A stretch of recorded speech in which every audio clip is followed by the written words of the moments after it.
guys, welcome back to the Mad Media Podcast. I'm your host, Ryder. I'm John. And today is a very special day because this is all about horror, specifically one movie in particular. I just recently saw it, Johnny's recently seen it, and we're talking about Get Out.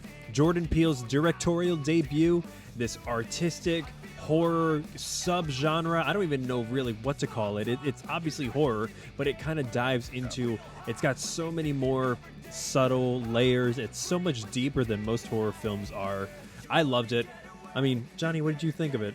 Initial hot take? I saw it for the first time this week or whatever. But I think it, like you said, it's more than just a horror film. It has aspect suspense. It has thriller, like vibes to it, stuff like that. I think with a lot of his films, there's like a very underlying racial divide and stuff like that, kind of without being so subtle. Yeah. But I thought it was a really good movie. I kind of liked how it only had a few like scenes, I guess. Well, not scenes, but like areas, I guess. Like it was mostly all in the house in the backyard. I like that. Didn't venture out much except for like the TSA guy and stuff like that. It was a very controlled kind of environment. Yeah, like a centralized Yeah. thing. Yeah. I enjoyed it a lot. I think I appreciated it a lot more after I kind of found out like some of the underlying things, like stuff I didn't catch when I was watching it the first time. Yeah. But yeah, it was a really good movie. It is one of those movies that you do have to watch twice because obviously there's a giant twist at the end. Spoiler alert, we're going to be talking spoilers all the way through this. If you haven't seen the movie, I definitely wouldn't recommend listening to this episode. Yeah, I mean, when you have big twists like this at the end, you're going to go back to see if you could find little subtle hints of it anywhere. And I was looking through the comments of my reaction to it, and some people were saying that when the girlfriend reacted so viscerally to the cop asking for his ID initially, we originally think that, oh, she's just being a good defensive girlfriend and things like that. And in reality, what a lot of other people are saying is like, no, she doesn't want this guy to be identified because she knows exactly what's going to happen to him later on. I'm like, ooh, that's an interesting twist. I like that. Yep. That was one thing I kind of caught when I was watching it. I didn't catch it right away. Yep. But then when it started like getting a little bit sinister with the family and stuff like that, I went back and I realized that she didn't want a paper trail when this guy is basically reported missing, I guess. Yeah. You know what I mean? Yeah. So I thought that was interesting. Now, to that point, to kind of add on to that one scene, somebody else even went as far as to say that they thought the cop was actually well-intentioned, that he wasn't doing it for racist reasons, that he was doing it because he knows that a lot of black people have have gone missing in that area. I'm kind of on the fence about that. What do you think? To be honest, I kind of questioned if the cop was in on it. Yeah. Initially or like even still? I don't know, because like that's the first and only time you ever really see that cop. I guess. Like in the end, you kind of you think it's him when he pulls up with the lights going and stuff like that. Yeah. But do you think that he wanted to get his ID for two different things? He wanted to, if he was in on it, you get your ID, you get your address. He can go wipe he can go back to his address. And, like take everything that's incriminating away from like the lady that's basically leading him into this. Yeah. And then two, do you think he was asking him for his ID and then maybe trying to talk I thought maybe he was just trying to like be slick with words, so maybe he wouldn't ask for it back. Maybe. I mean, it's certainly possible. I mean, like the idea of this cop, because he showed up out of nowhere because the deer showed up out of nowhere. And, like I understand the deer is a symbol of, what Chris is about to endure and how the family views, Chris's people. But at the same time, I also think now, like the cop could be a lot more than what initially was shown on screen, where it almost could be like the cop wanting to see Chris's ID, maybe he is a part of it, and maybe he's so much of a part of it that the family hired him just to give the daughter an opportunity to gain Chris's trust, to make him Yeah. more comfortable with her. But that's really one of the only scenes that we see the family, anybody in the family, making him feel more comfortable, because if they were trying to make him feel more comfortable, they did a terrible job every single step of the way. Even with saying Oh, I yeah. like Tiger Woods, they had to have known that that wasn't going to make him feel more comfortable. So I don't really know what their end game was in terms of trying to keep him there. They did a good job making him want to leave. Yep. Well, I mean, the only reason I'm saying that is because like the cop is really some of the like the only person you really see on that road. Yeah. Maybe it's pretty easy to say, hey, I'm going to be at so and so at this time, Mm-hmm. and that it's easy to kind of I'm going to be in this car, pull us over and stuff like that. Yeah. But to your point, like I don't know how the red flags weren't flying in his head, purple, everything else. Yeah. Because when Rose's dad was leading him around the house, how uncomfortable was that whole discussion? Yeah. Like when he's showing him like his grandfather lost to Jesse Owens. Mm-hmm. Or was it Jesse Owens in the Olympics? Yeah. Stuff Yeah. like Yeah. that. Yep. He made a point to like show him that my grandfather lost to a black dude in the Yeah. Olympics and stuff like that. It just seemed like in that situation that you should be kind of almost coming to an embrace, and almost drove a wedge further in between them. Yeah. Yeah. And on top of that, there's a little pause right after the father says he almost got over it. Pause. And I'm like, that pause was enough to be like, okay, I thought you were joking. Now I can't tell. And it's uncomfortable moment after uncomfortable moment, because if you caught when he was talking to him, was showing him all his collections from overseas and every place he's been, he kept using the word privilege. And he's like, it's such a privilege to expose yourself to others' culture. And really, all it looked like is that he was appropriating their culture by just collecting little trinkets of their culture. I mean, that's got to be some sort of Easter egg, because it's such a privilege, to be part of somebody's culture. I mean, they literally embody black people through neurosurgery. Well, and then one thing to your point where he said his father almost got over it losing to Jesse Owens. Now, do you think? Now, this is just kind of my mind going weird with this. Yep, hit me. But pretty much every time you see the grandfather, he wanted an able black body that was fast. Mm-hmm. So that being said, almost every time you see him outside of like a social gathering, he's running. Do you think he's trying to beat Jesse Owens' time? That would be in the Olympics. I don't know why I thought of that, but it's that would be so fun. And like if at the very end, as the gardener's running towards him, as he like veers off, you just hear him go, "Fuck Jesse Owens."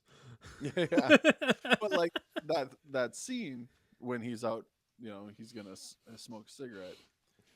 I actually never thought about him running like that. That's really good.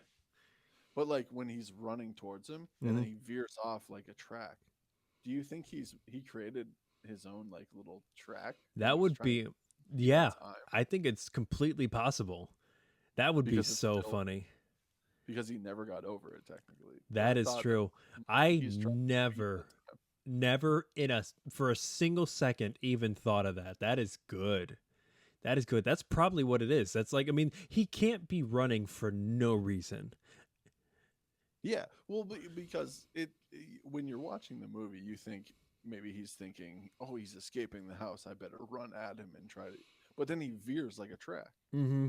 So it's like maybe he measured out the exact track that he ran. Yeah. And then he's trying to, and also when like no one's watching, Right. And what's weird is that the grandpa is conscious the entire time. And so he's staring straight at Chris, who's just smoking outside. And he has to know just how absurdly creepy this is. And this is what I mean about nobody in the family is doing a damned worth thing to try to make him feel more at ease so they can make this process a little bit easier. Every step of the way, whether it's the extended family who shows up or the immediate family who just immediately unlocks his trauma, And then all of Yep. a sudden, then going back, following that scene with him and the dad having that conversation, as soon as you're uncomfortable, they talk about the artifacts, they talk about Jesse Owen. Then you go into the kitchen and you meet Georgina for the first time, and I was Yes. horrified. I was like, Well, hell no. it was so weird to me because she sounds exactly basically what she is. Mm, A feeble old white woman. You know what yeah, I mean? yeah. But in a young black woman's body, it's so Hmm. weird. Yep. And it is very to your to your to your credit, like saying that it is very creepy. Yeah. Like the eeriness of that voice. Hmm. And then when she's tearing too, it's like No, it's like God. it's like the two parts of the brain just fighting for Mhm. control. It's Yeah. so good, and like and Well, obviously because the black people, they still have the physiological awareness, but they're in the yep. sunken place. But a little bit of that creeps out, and it makes for such an effect. It's just, that's all you need to know is that there's a battle going on inside forever. Well, I thought that was so weird too, because like a flash will bring him out of it, like Hmm. almost like what should put you in an epileptic shock. You know Yeah. what I mean? Hmm.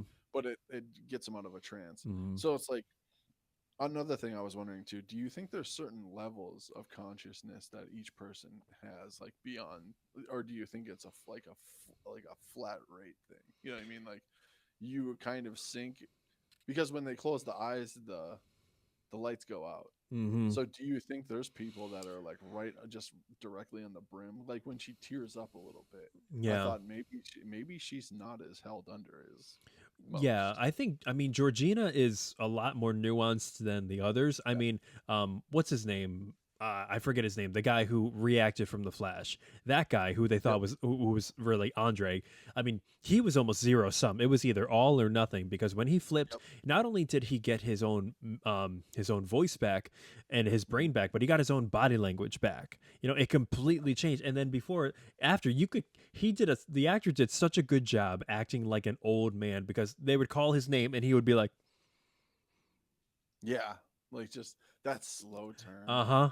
Yeah, So like weird. it's so weird. But I think Mhm. for him, and I was trying to envision this, if you were to get if you would have to be exposed to that flash and you would react, you would probably flip with the person who's in the sunken place and be immediately hauled back here because again, whoever had taken over his body, the woman's husband, was nowhere to be found after that flash. Yeah.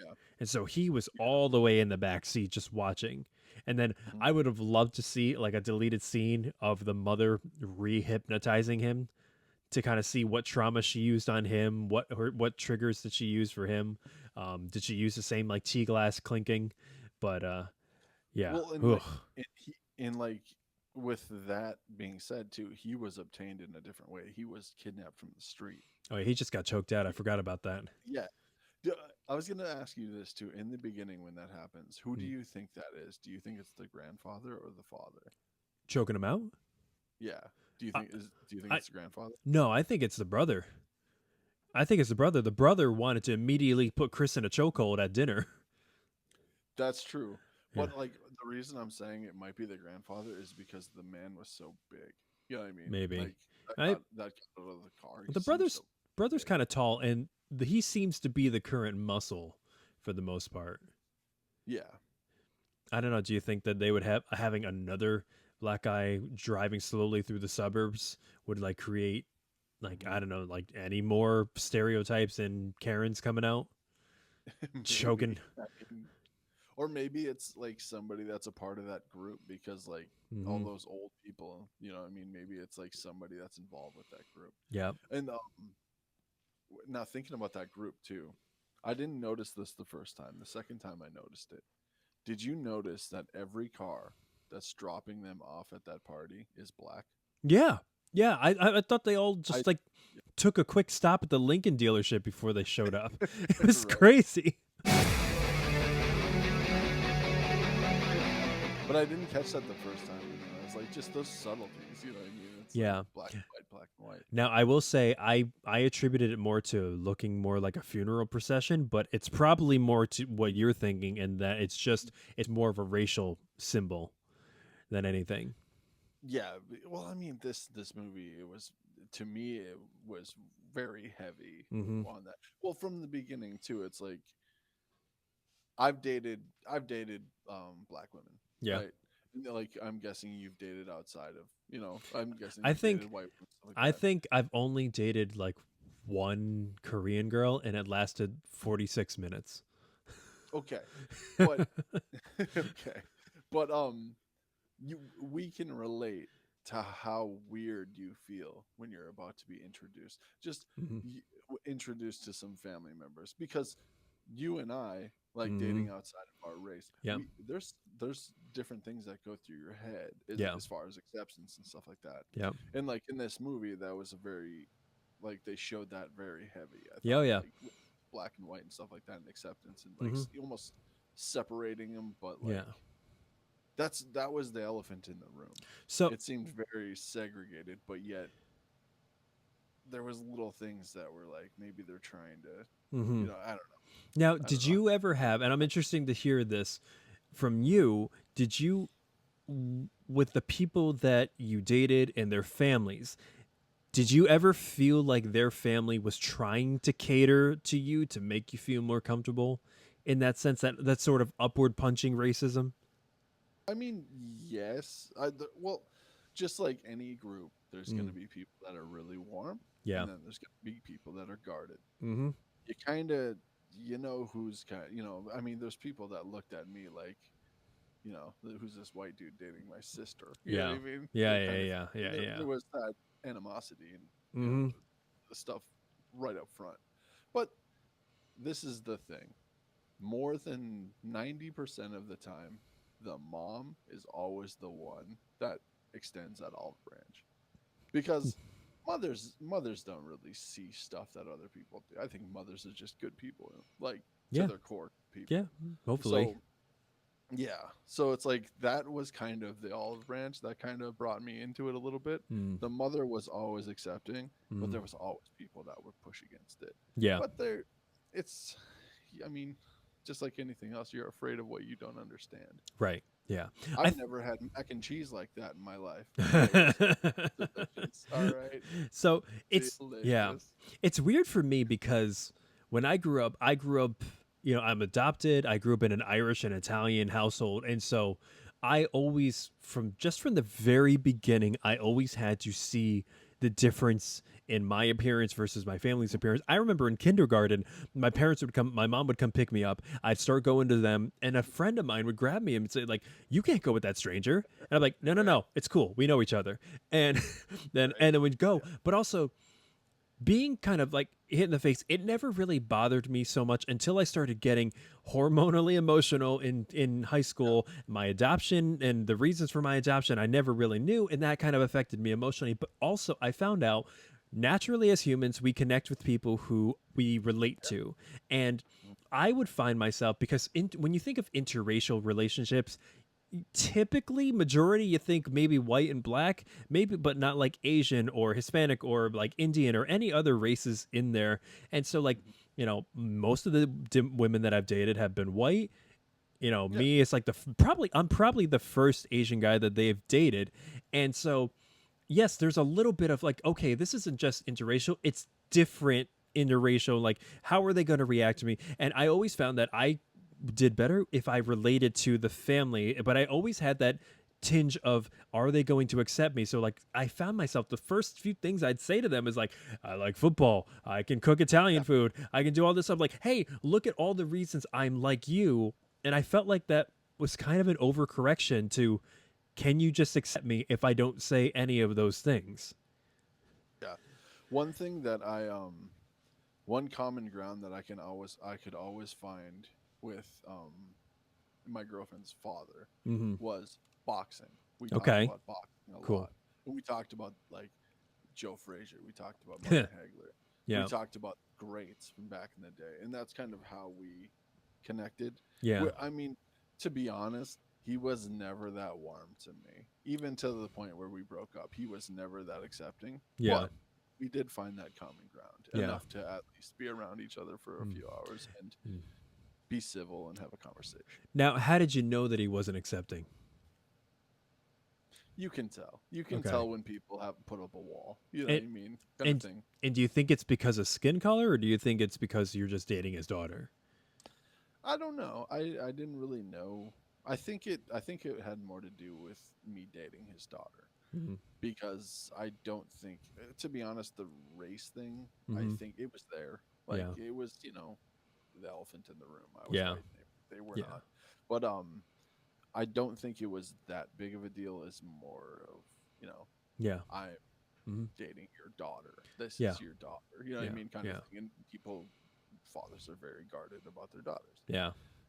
And they always are that yin yang to the mother. They Yeah. put up a wall.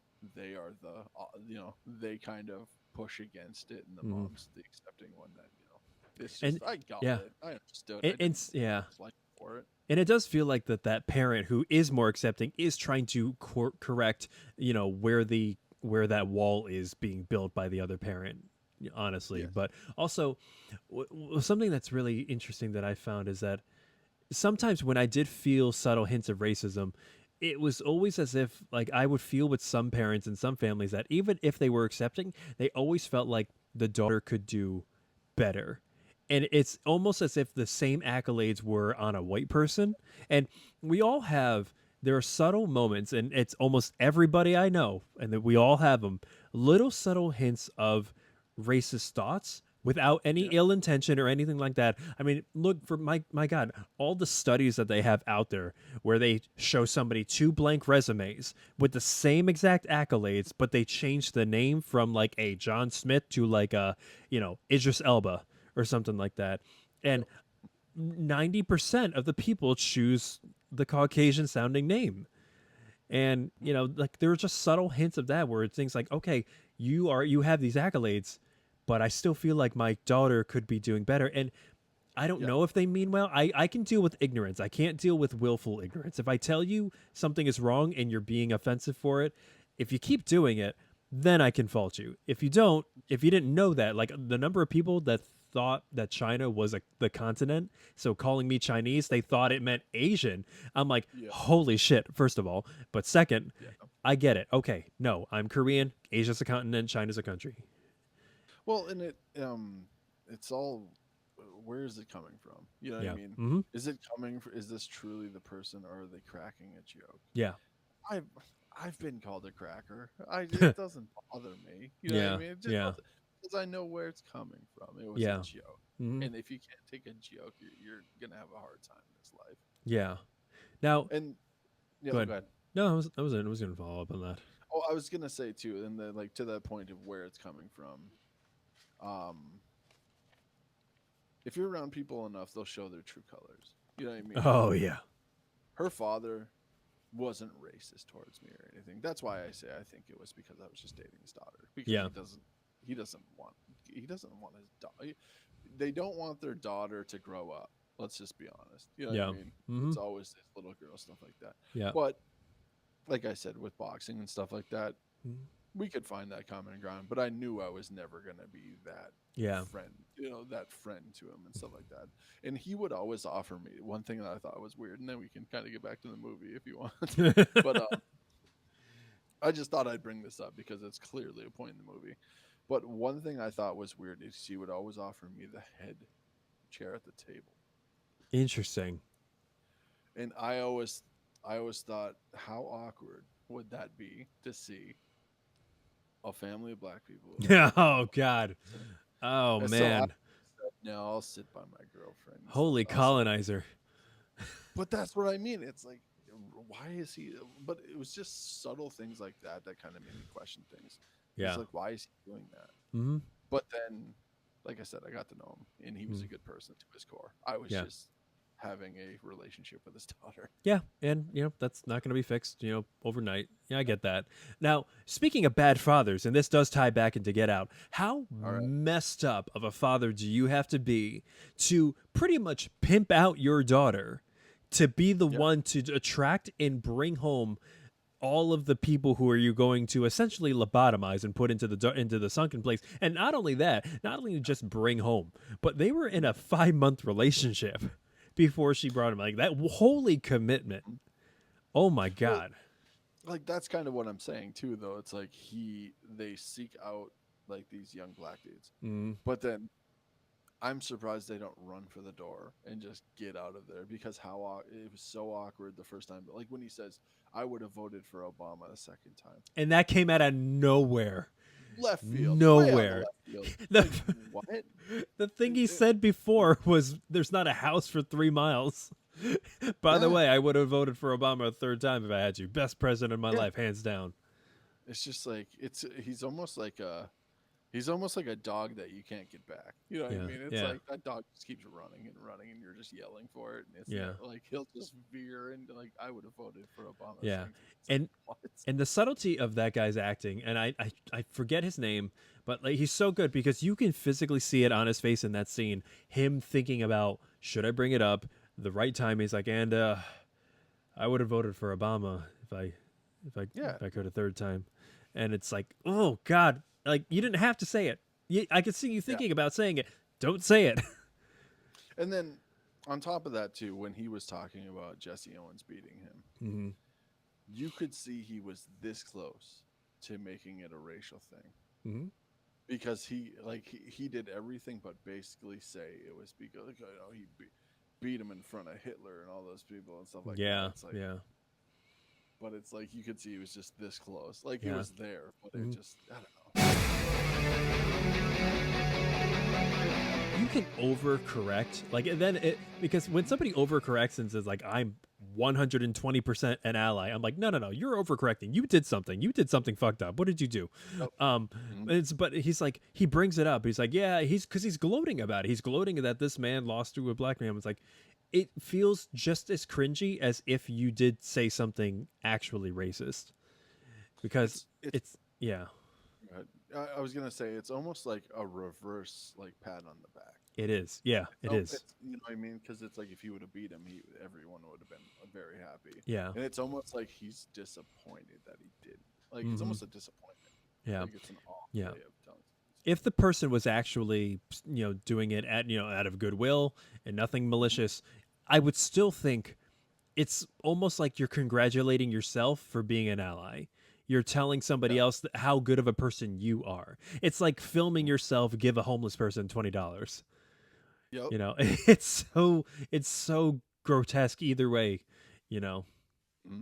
Well, and then another thing too, it's almost like he was like the I don't want to say ringleader, but like Mhm. he was the guy that was basically the face of that house. Yeah. But when you look at when everyone's arriving and he looks at the groundskeeper, the grandfather, and he's greeting everyone, Yeah. hugging people when they get out of the car. So you have to think it's very much the grandpa and the grandmother's party. It's not for them. You know what I mean? It's they're still very much in charge of that household, I think. Yeah. You know what I mean? Yeah. I wonder, do we see at any time any hint as to who the first person to be, I guess, go through that transplant was? Because he talks about having the two groundskeepers and the people who took care of his parents on the property. They were there when they passed. He's like, I just couldn't see to let them go. And then there's Andre, who's a newer one. Are they the first? I mean, the grandfather's in the video, so it seems like it was perfect. He said it was perfected by my own family. So there must have been somebody beforehand, before he actually went into, what's his name, Luther? I think so. Or something like that. The grandfather? Yeah. The body. In the body of in Georgina. Yeah. Well, I can't remember if they show like the bodies of the people like when the grandfather and the grandmother were still like themselves. No, they didn't. But when they go through the book, there was probably 4 people that we didn't see. Oh, that's right. He Yeah, was going through all the right. pictures. Yep. So they're kind of There was like there was Luther and then the lady, what was her name? Georgina. Georgina. Yeah. But then there was 3 or 4 others. Yep, that's right. So Yeah, that is true, and that's probably not for nothing. Now, is there anything that you were looking for, that you were hoping to see and didn't get anything of? Is there anything that you would have wanted to see? Anything you wanted maybe explained a little bit more? Um, I had I would. two.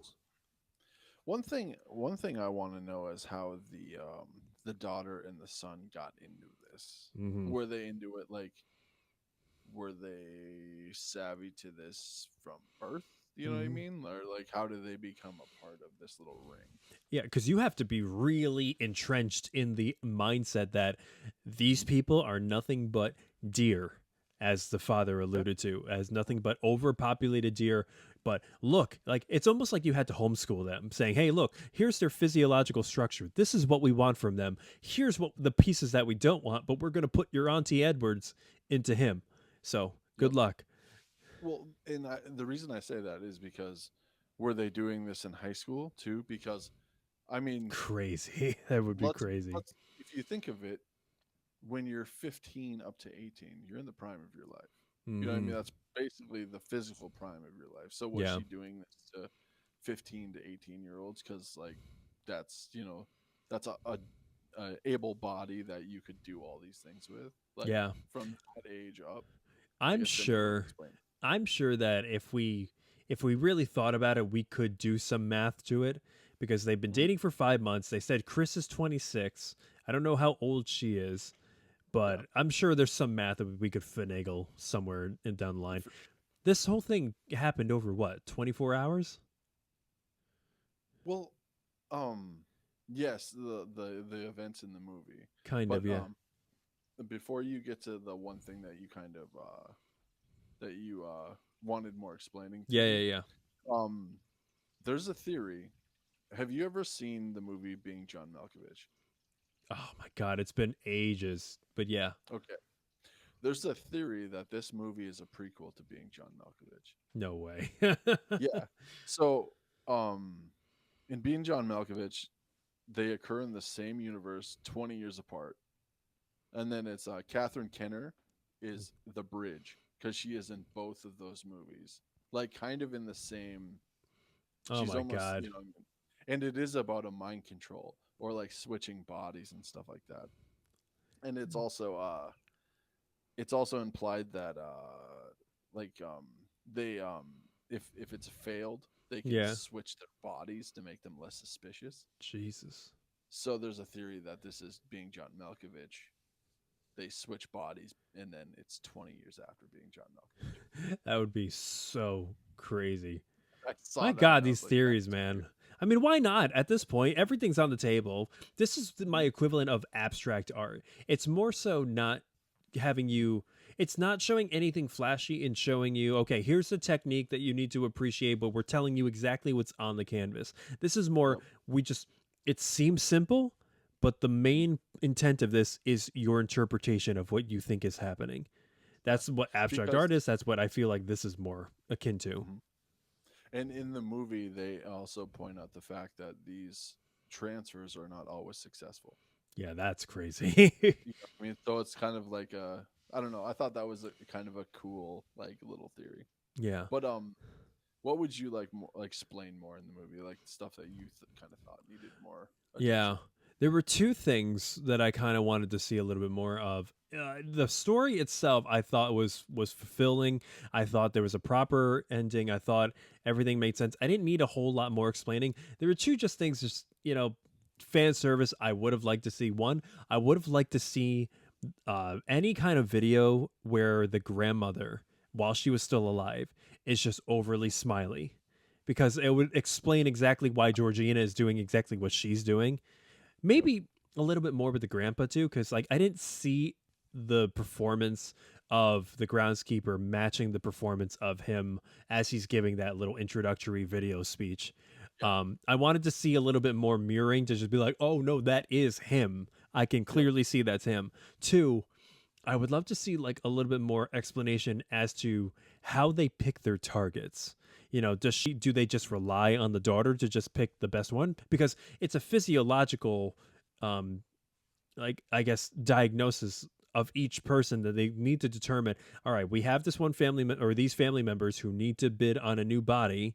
who are we going to pick? I can't imagine that they would just leave it up to the daughter, or do they just send her out after a choice has been made?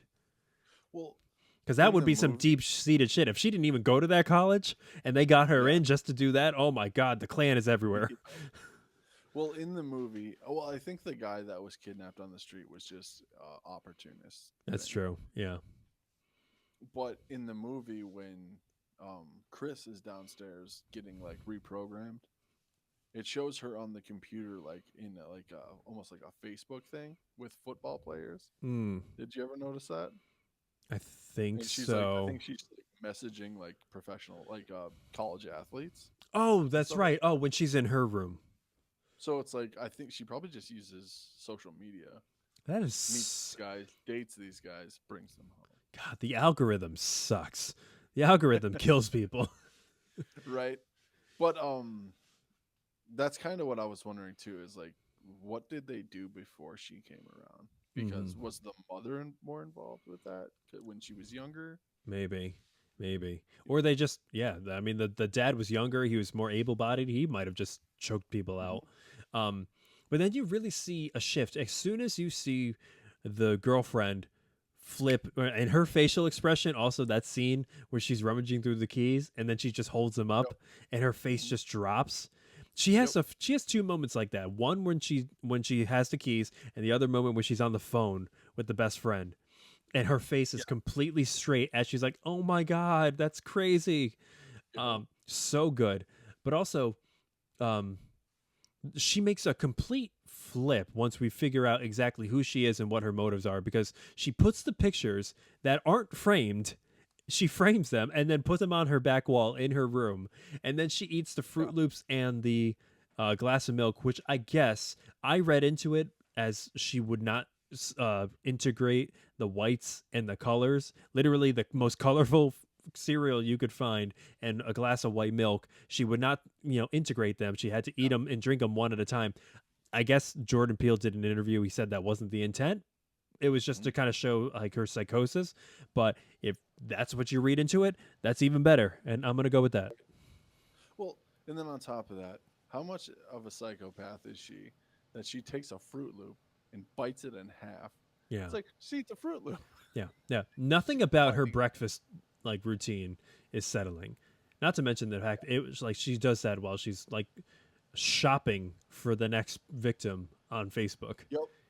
Yeah, like yeah, that's when they show that she's on the social media, right? Yep. At that time when she's and then what is she listening to? She's listening to like music with iPods and Oh God, I knew the song. I got to go back. I'll have yeah, to go back, yeah, which is very convenient because of yeah. everything that's happening downstairs. Like I would think you'd want to kind of keep an ear to the groundstone, Mhm. but One thing, one thing that I didn't really understand was okay. She has her earbuds in. mm, She heard what got her attention was him hitting Georgina, Georgina. yeah, She didn't hear any of that rustling downstairs. I know, and I'm like, So they're okay. basically destroying the I was house. like, it took me a little while to suspend my disbelief. Like, okay, hypnosis is a thing in this reality, and it works like unfailingly every single time. I get it. Yep. Okay. Now, yes, you hit Georgina outside the house, and that Mhm. creates a. But you don't hear, the wrestling with the brother.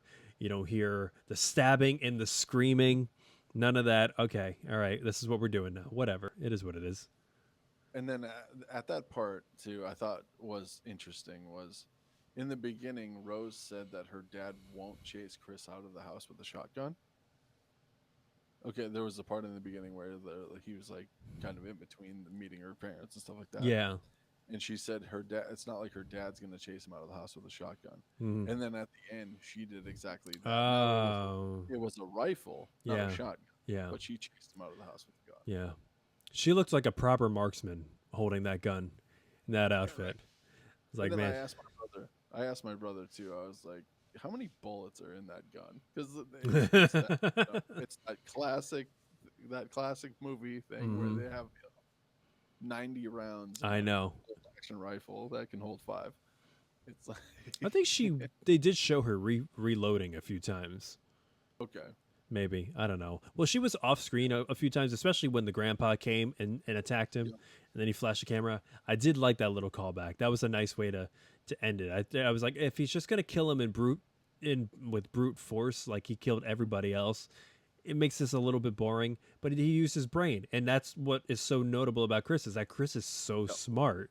Like use it, Mhm. and yeah, but I guess there are some things that you're just not going to hear. I did think, and it did remind me of wrestling a little bit in the sense that whenever you have like a mob of people attacking one wrestler, the way they Yeah. choreograph it is it's always like one at a time, and then Yep. everybody else is just waiting for their turn to go and attack. And I did feel like it was like that when the girlfriend was listening Yeah. to the music. I was like, okay, it's the brother first. He got knocked out. Now it's the father. Now it's the mother. Then it's Georgina. Now she comes in, and she's the final boss. It has to be her. Like a Royal Rumble. Yeah, exactly. Um, One thing that I didn't really understand was at the end when the grandfather he got flashed or whatever with his camera or Yeah. whatever that was, cell phone, hmm and then he shot Rose. But why do you think he shot himself? Well, Because do you think that doesn't take him completely out of it? He's just almost like a stream of conscious, and then he's gonna fall under it again. I think he was just. I think he just. I mean, he has lived as he's lived in the sunken place, watching everything that the grandpa does with his body. To Yeah. Chris, he's probably seeing the same thing happen to a ton of other abducted black people since then, and he either can't live with himself or he knows that he's never going to truly be himself ever again. And if I can't be myself, I damn sure won't let this guy who's now in my head be me. Yep. Especially like God forbid somebody comes along and recognizes you and you're no longer that like Andre, like that's Andre, he used to hang out here. It's like that's not Andre, he's from Brooklyn, why is he dressed like that? Yep. Look at that big scar right here. Oh yeah, and they did a good job hiding that. But yeah, Mhm. I kind of I sympathize with that. I would no longer feel like in control of my own body for Yeah. very good reasons. And I also would not be okay with the idea that I could just be put under that trance again. Well, that's kind of what I thought was always interesting because you're Mm. technically never outside of that grip. I guess he knows that the mother's dead, Mm-hmm. but with the tap of a tea glass, you can be put under a psychosis or not a psychosis, but a trance again. You Mm-hmm. know what I mean? Yeah. Yeah. It was And so artistic. yeah, one thing I thought was interesting. I found this out after I did a little research on it. When her brother when they're talking about MMA at the dinner table, and he said he did judo. I think it was something like Yeah. that. Yeah. And then his her brother explains that he likes jujitsu more because it's a chess match, and Mm-hmm. it takes three steps or three moves to win, basically. Mm-hmm. Now, when they're fighting at the end, did you notice that when he opened the door, he did it 3 times, and then the third time he kicked it, he stabbed his leg. Oh. So in the 3 moves, he found out how to like get away from him. Basically, I thought I that was an interesting point. Yeah, I saw that. I only thought that that was just the typical rule of three. You try Mhm. once, you try twice, you get it on the third time. Like everything Yep. works in the rule of threes. I just assumed that it was like that. But if that's what it means, like you have to be 3 steps ahead. What I thought was so cerebral about that and which was so smart is that he only really went for the door just to get the the brother to put his leg up against it so he Yep. could stab him. And I was like, okay, that is good. That's really good. Why is she not listening to any of this? But that's Right. still so good. I was wondering how he was going to kill the mother because she was such an integral part. I thought Mhm. she was going to have like more tricks up her sleeve without the teacup. I thought she was like, I don't know, going to implant some trigger words into him to make him just immediately go into a trance, but no, without her teacup, she's kind of useless. Yeah, pretty much. And then there's two things that I realized. One, and then I kind of watched it again and watched a video on it, and I realized there was something there, but it wasn't something like It wasn't as big as I thought. Mm-hmm. But in the beginning, when they hit that deer, he's watching that deer suffer, like as it's dying, right? Mm-hmm. Now, fast forward to when he's tied to that chair Mm-hmm. and he's suffering, being deprogrammed or programmed by the Mm-hmm. TV and stuff like that. Did you notice that there's a deer head watching him suffer? Yeah. Yeah. I thought that was kind of a cool, like, you know, I turntable kind of thing. I I think this episode is going to be a running theme of us having slightly different interpretations, which is awesome. I love those episodes. I think I attributed it to him looking at the deer and realizing that he is the deer that his father, or that the girlfriend's father was talking about. When the father said, "I Yep. don't like him," I say, well, "Good riddance. One is gone." I thought that was him acknowledging the fact that the father views black people the same way he viewed the deer on the wall, which he's clearly mounted and decapitated. So that's almost kind of like what this is. I mean, unless he's going to tax. I mean, they're essentially taxiderming black people. So, Yeah, basically. So, neurologically. so like deer with the father, deer are like basically like the black people that you're saying. Essentially, he Like said that they, he called they deer. harvest. He literally called deer rats. I Yeah, thought, he doesn't like them. yeah, yeah, and like it to a sickening degree. Well, then don't get all that property. I don't know what to tell you. But also, when he hits the deer in the beginning, it's not until we find out exactly what happened to his mother that scene kind of resonates a little bit more, and I think he views the deer as his mother, and that is the chip on his shoulder. Yep. And he does such a good job, the actor, with Yeah. bringing that out with while still trying. The best kinds of crying to me is not the wailing boohoo crying, it's the strong characters who are fighting tooth and nail to not let a single tear out, and then it still comes out regardless. Like, Yep. that's real life, that's reality. Hmm. I love that. And then one thing also that part where he's tied to that chair and he's being programmed. Mm-hmm. I thought it was really interesting just because all the racial aspects in this movie Mm-hmm. that basically him picking cotton Mm-hmm. Mm-hmm. set him free. Yep. I Yep. thought Yep. that was interesting. Uh-huh. Let's call back to slavery or whatever. Picking Yep. cotton. Yep. So, And that was intentional. yes. Yep. Yeah, definitely. All right. Overarching theme, zooming way out. What do you think Jordan Peele was trying to say with this project? Mind you, this was his debut from after Key and Peele. I don't know. Like it's hard to say with him because his projects there's all of these underlying things, Mm-hmm. but they're so unique and they're so weird in their own way. Um, I think it was just a callback to like slavery and maybe how uncertain you can be about certain things that are right in front of you, Yeah. almost to the point where and I think there was a lot of helplessness in this Mm-hmm. movie. Yeah. Like the thought of being helpless in a situation, or Mm-hmm. the thought of being unsure, or the thought where like when they're in the dark place or Mm-hmm. whatever. Yeah. That just screamed I'm helplessness in a situation. Yeah. I also think Yeah. racism and envy is a Venn diagram that has a lot more in the middle than people think. I think Yep. that's a big theme for me that I found in this film, in that racism, in the sense of punching up, there is a lot of envy. Like I gave the example when in my reaction to anti-Semitism by saying, watch out for those conniving Jews. They're good with money. They're really good with money. And it's like, that is punching up. Or saying, oh, Yeah. you're Asian, so obviously that A makes sense in math.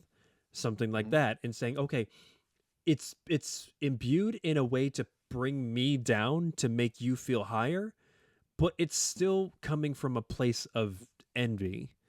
And so by them saying, we need our legacy to continue on, but we want it in the most able-bodied ship that we can hull our ancestors in. Okay, Yep. that's going to be this one race because they're so physiologically superior to white people. You Yeah. know, I feel like that's the racism that we don't really see. We always see the racism in movies that just acknowledges that another race is lesser, and that's pretty much as far as it goes. And that person maybe has a come to Jesus moment at the end. Um, I was gonna say I thought of it this way too. Almost, I think this movie represented a big part of how slaves, when they were taken into slavery, kind of weren't allowed to be themselves anymore. So Yeah. it's almost a way to look at how you repress or how you were programmed to be a certain thing that you aren't. And then them being in the dark place Hmm. is almost like themselves repressing their true self, Like a sense of culture. pushing it Yeah, down, right. Like a sense of you know? forced cultural appropriation in which your African American side is repressed and it's replaced with. No, Do you think like what Caucasian values and ethics and no, mannerisms? I think they were because they were repressed in the way that they couldn't do things outside of their culture. They were made to be, I guess, more like the Caucasian people would make them do kind of stuff their way, Hmm. and then on top of that, um, like I said, they were programmed to be one thing, Hmm. and who you were didn't matter Right. to the point where it didn't matter to the point where you could be punished for showing your true who you truly are. Right. So I think slaves would repress that and push it down Hmm. almost to the point where you're in the dark place. Hmm. To the point of like a good point of that is how they communicated. Hmm. Rock and roll music and stuff like that, it's slave music. It's Yeah. slavery music from back then. What were slave songs? A way Hmm. to communicate, a Yeah. way to plan, a way and it was a way to get around that without them knowing. Yeah. So you're repressing it, but you're still there, Yeah. kind of thing. There That's were the way I time look at it. there were times when I was listening to the dialogue and I was thinking to myself, why do I feel uncomfortable about this? Like obviously you're right about the cultural appropriation. Like they even said that with Andre. They're like, yeah, he's from Brooklyn. He doesn't dress like that. Like, Yes. well, there's no reason to say that that black people can't dress like that. Same way as when they're talking, when Andre is talking to him, he's like, yes, I Chris was just telling me that he was enlightened by my being here or something like that. Yeah. And I said to myself, I feel weird, and I know it's because that this is a horror film. I know that this is supposed to be unsettling, but of course there is no reason why black people can't talk like that. There are plenty of black people who Yes. do talk like that, but Hmm. I was like, I think the point that they're trying to make is that this particular guy doesn't, and he Yep. should. And I think that's the juxtaposition, because there were times where I was kind of conflicted. I was like, well, should I be weirded out by this? Because there are plenty of black guys I know that talk this way. Yep. I'm like, And then maybe not. yeah, and then like to that point too, I'm gonna go back to like when I had a relationship with that black girl. Mm. Um, I remember asking her where her family was from originally Mm. and like what culture she was from, and she couldn't give me an answer Yep. because before the slavery time they were slaves and they were brought back to Africa, Yeah. and their family was from Sierra Leone, but pre-slavery they have no idea what they're. Mm. So in a way, you are brought over here to be one thing, to Yep. be a worker. Mm. Who you are does not matter. Where you came from doesn't matter. Your culture doesn't matter. Yeah. To the point where you don't even have a record of it. That's kind of Mm. where I was getting with it. You know what I mean? Yeah. Like, because she couldn't tell me anything about her family history beyond the 1800s. Yeah. So, Yeah. your whole family's history is erased because you were viewed as a lesser person. Yeah. And that's kind of, you push it down, Mhm. and they're doing what they have to do to survive. Yeah. But who you are is always in there. And it's a I shame guess. because survival in that sense means Mhm. forfeiting your sense of identity. Yeah. Yeah. And you didn't have a choice either. Nope. That's the real kick in the dick. You know what Nope. I mean? It's Nope. like you gave it up because you had to. Yeah. Not because you had to. Right. And I understand And, speaking English. English is the lingua franca. We're not talking about that. We're talking about pure cultural values and yeah. norms. Obviously, not doing anything criminal, but at the same time, what does it mean to be African when you don't live in Africa? What does it mean to be Asian when you don't live in Asia? if you're in Chinatown in Manhattan, what does that look like? How do you still uphold your values while still being proud to be an American? Like, you can have both things. I know at times it doesn't seem like the world wants you to have both things, but you can have Yeah. duality of identity. And I do think that is a really good thing that this movie, um, I guess, kind of brought to light, is that Yep. is that your original identity is not something to, uh, I guess, lose without a fight. No. Well, that's the thing too. It's like how many of us, like to her credit again, it's like how many of us have a family tree that we can look back on. Mm-hmm. Some people don't have that because it was completely erased. Yep. You know what I mean? And it's like they will never know anything about their family. Yeah. You know. Yep. And then, like I said, who you are matters more than what you are. Mm-hmm. But this movie really pointed out that I think this movie really pointed out that it does matter to certain people. Like, you know what I mean? Like the color of your skin matters more to certain people, Mm-hmm. or your stature and stuff like that. Yeah. I think it kind of dawned on that too. It's like for things that we don't think matter, Mm-hmm. a lot of people look at it like it matters. You know Yeah. what I mean? Yeah. And you could just see the objectification that they dawned upon him, because not a single person in the family said anything about him other than something physical about him. They Yeah. were sizing him, like his shoulders up. They were just saying like, said like, black is bag. They were saying, oh, I love Tiger Woods. You're a golfer. You got a good structure. Except for the one guy the blind John Hudson, who bid on him. The only thing he said about him was you've got an eye. You've got a great eye. And that's exactly the thing that he bid on him for. So, but yeah, nobody said anything about his intellect. They didn't. It's like almost like that was a throwaway thing because they knew that was going to go away. That's not what they wanted him for. They wanted everything physical about him so they could just implement John Hudson into him and just keep him moving.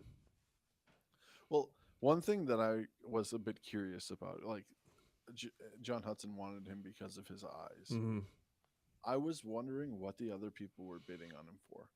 Yeah, yeah, Because he's not a huge guy. He's, I mean, he's not a physical specimen. I guess you could say he's just a normal dude. yeah.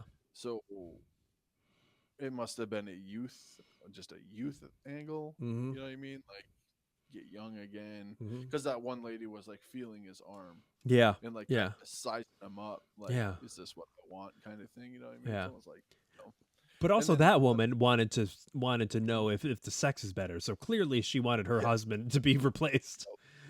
And then on top of that, also not just the auction itself, but when those white guests were sizing him up and feeling his arms and viewing him and like pointing at him and viewing him. Mm-hmm. I think that took the angle of almost like a slave auction kind of thing. Yeah, yeah, You know what I mean? yeah, Like, it's just you're trying to find qualities that you need, but don't care about the person himself. Kind yeah, of thing. yeah. Exactly. That's, I thought that was interesting. Final question. One thing stuck out like a sore thumb, and it's the fact that there was one person at that party that stood out, and it was that Asian man. And he was the only person who acknowledged the difference in society with black people versus white people. And he asked him, do you think, that being African American in society is an advantage or a disadvantage? Mm-hmm. What do you think that was all about? Because they never acknowledged him as part of the family. Yeah, he was the only one that kind of talked to him as like, or like, was asking him like actual intellectual questions and stuff like that. So it's kind of interesting. Yeah. Maybe because he looks at it through a different lens. Yeah. I guess maybe being an Asian guy instead of being white. Maybe he's treated differently in the group. Yeah, and I can't imagine that he wouldn't be there if he wasn't part of the whole, scheme. Yeah. I was gonna say one thing that I thought too was I don't think this is true, but it would be kind of a weird angle. What if he was somebody that was put into an Asian's body? I was thinking that, but I'm like, all you're gonna get is like gout with. Right.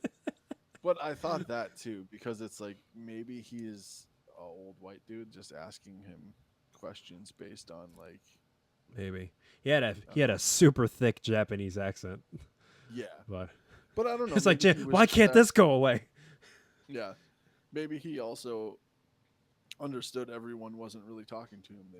It was almost like a zoo aspect. They were pointing and looking. But Oh not yeah, interacting.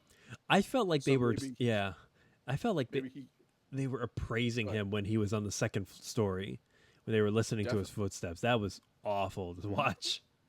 Yeah, definitely. Yeah. But like maybe he was kind of in his own right putting him at ease, Hmm. kind Yeah. of, or trying to sway him to not be so not think of it as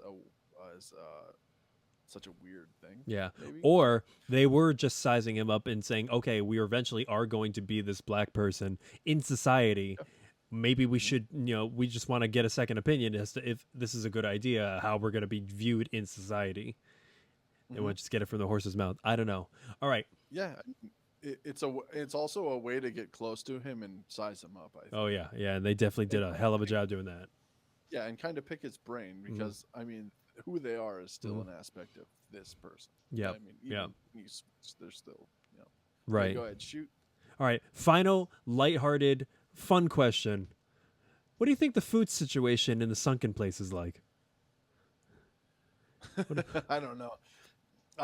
They still got Grubhub down there? Can you imagine? I thought of this and it made me laugh. It's like just because like black people usually don't like mayonnaise. Can you Okay. imagine how many turkey sandwiches just drowning in mayonnaise? They had to watch those old white people eat. Oh my god. I'm like, what do you? All right. To that point, you got old white people. They probably not the best digestions anymore. Maybe had dentures in their last like few years of their life. Now they've got a fully working digestive system. They've got a full rows of teeth. What do you think the first thing they're eating is? Like, mind you, they still have the taste of like an 87-year-old white man. I'm thinking I mean, something I with think, sourdough. I'm going with yeah, some kind of kraut. I would get dangerous with it. Like, what could I not eat for the last 40 years? I'm thinking B-dubs. B-dubs messes me up. I couldn't imagine what it does to an 8 Oh my god. I don't know if they could do spice. That might kill them. I tell people all the time I could go to B-dubs and have a glass of water and it will fuck me up. Really? There's just something. Well, there's just something. Wait. I think B-dubs is just cursed for me. I think that walking through that door is Okay. just something in my system. All right, you're at Buffalo Wild Wings. This is crazy because I just had this the other day. They've got the 12 wings or whatever, they've got the scale and everything. How high can you go? Mango habanero. Are you serious? Oh yeah. That's crazy. Wait, how does the water fuck you up then? No, I'm just saying that as Oh. like a funny angle because it's like I could just walk in that building and get screwed up. Oh, okay, yeah, because There's just something about B-dubs that it's like it's like I don't know. I could just have anything at B-dubs and it's gonna just mess me up. But, yeah, mango me too. habanero is the hottest. Yeah, What's the hottest you can not that.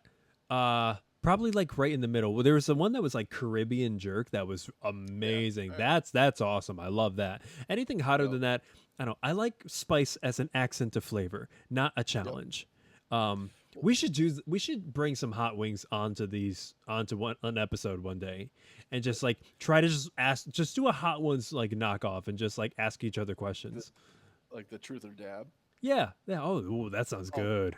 That sounds good. But I've done the it's called the Apollo sauce. from Yeah. First Feast or whatever. And it's like Oh. the 10 on their list. Oh, I've dipped a little piece of chicken in it and ate it, and it is hot. isn't It's like hot ones? Isn't the bomb the hottest one, and then it kind of goes down from there? nope, the bomb is third hottest. I know it's third in line, but they don't react nearly as much as I expect them to in the last dab. Well, the bomb it's such a disgusting sauce. Yeah, I it's like guess. acid apparently. Yeah, people say it's not even doesn't even taste like food, and I think it's like gritty too Oh because when they God, chew it, they say it's like chewing medicine. So I that's think that. it's like it's That's got the that chalky gritty. that's the caked uranium for you. Yep. But no, That sounds good. we could we could do some hot sauce stuff for sure. I love hot It, sauce. it's Like I can go yeah. pretty hot, but I don't get crazy with So it. we should do that for an episode where it's not related to any one piece of art, and we're just like asking back and forth Q&As. That sounds good. We could even field it out to the community and see like what questions you want us to ask each other, and then we'll go from there. That sounds good. Yeah, let's do that. I like that. What a good ending to Get Out. Right. Oh, I was gonna say one more thing. Go. This movie did have one of my favorite desserts in it. And do you know what it is when they're eating? And they even talk about it a little bit. Is it a cobbler? Nope, carrot cake. Oh, when did they talk about carrot cake? When they're eating, they have like carrot cake for dessert. Oh, And they say something about carrot cake. I can't remember what Okay. they're talking about. Okay. It's referenced as carrot cake. But how good is carrot cake? carrot cake is pretty good. If I were to put It's any vegetable in my dessert and Oh, fuck yeah. it up, it would be carrot cake. I mean, even shitty carrot cake's good. You Oh, know all what I mean? right. Well, let's It's- not get crazy. I have standards. Well, I've had some bad carrot cake, Dude, and I- it's still all. I got a slice of cake from a vending machine in Miami. All right, I have Yeah. standards. I have standards. I will never do that again. I almost punched the vending machine after in anger. Was it carrot cake? No, it was rainbow cake because I'm a dumbass and I'm attracted to colors still. I still shop Was it by just like it was just dry? I'm guessing. picture the best cake of your life and then smash it to bits and then eat what's left. Okay, it was just crumbled in. Your It's hand. just covered in gravel and whatever was under your shoe and everything and then eat that and pay $10 for that. $10. Yeah, I know that was a whole nother thing. I have a problem with that. But anyway, Yep. this was great. I love Get Out. I'm glad that you liked it. We haven't decided what with the next one. I think actually no, we're gonna talk about Sinners the next time, right? We're gonna do Sinners. Okay. Yeah. All right. I'm actually gonna hop off this recording. I'm gonna react to that immediately after this. We're gonna talk about this sometime next week. We'll figure out the schedule. I can't wait for that. Everybody, you guys on YouTube have been begging to watch Sinners. I can't wait to react to it. It's gonna be so fun. It's gonna be just as cerebral as this, I'm assuming, if not more. You guys said it had to do a lot with music, so I can't wait. We're gonna talk about that. But otherwise, Get Out, an amazing masterpiece by Jordan Peele. Great directorial debut, a mixture of horror, artistry, current events. I love it. Johnny, do you have anything else? Not really. Yeah. I thought the movie was great. I would definitely watch it again. It's one of those movies where the rewatch value is pretty good because there's certain things you'll catch. Like I'll still catch certain things, you know what I mean? And then I was going to ask you, you haven't seen Sinners yet, right? No, not yet. Okay, good. I've watched it once, so but like yeah, I'm excited about Sinners. Yep, can't wait. But until next time, guys, I'm Ryder, I'm John. and we'll see you next time.